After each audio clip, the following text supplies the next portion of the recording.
Now again, I'm asking you, is Christ mad at television evangelists? Is he mad? Now first of all, I think it would do us good if we understood what an evangelist, what does the word mean, an evangelist? Well, actually what it means is a preacher of the gospel. Well, what gospel?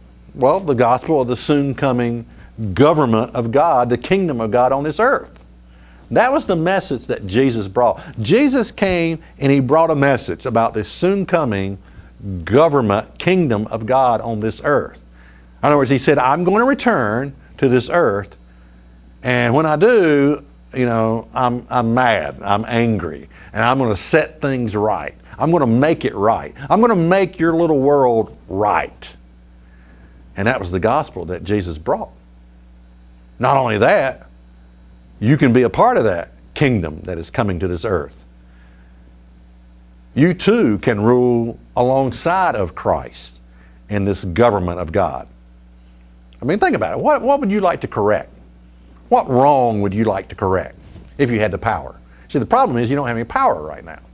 You just got an opinion. But suppose you had power. Suppose God gave you power to right a wrong.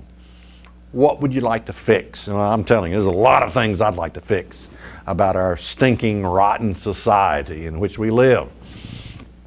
You better believe it.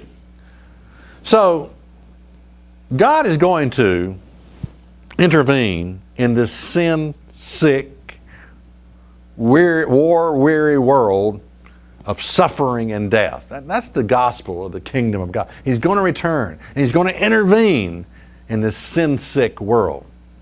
An evangelist is not using God's name to screw you out of your money. That's not an evangelist.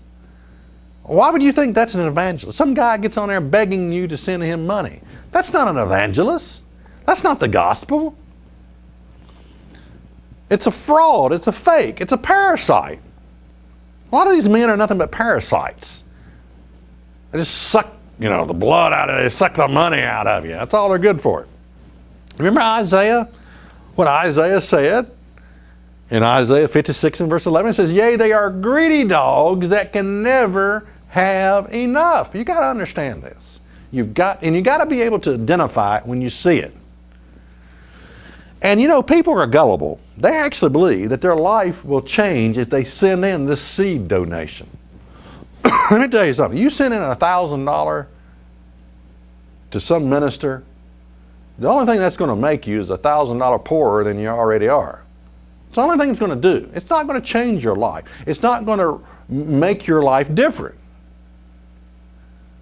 How could it? How could it? There is no magic cure. This is what's so hard. People actually think there's something magical about this. If I just give my $1,000 to this guy that says he's a man of God, then somehow some magical thing's going to happen and God's going to bless my life. No, that's not how it works. There's only one way blessings work in your life, and that is to have a personal relation. You can't get out from under a personal relationship with God. And I think a lot of these people that are so gullible that send in this money actually are trying to weasel their way out from under a relationship with God. They don't want a relationship with God. They just want God to bless them. And they're so dumb as to believe that they send this guy $1,000 that God's going to bless them.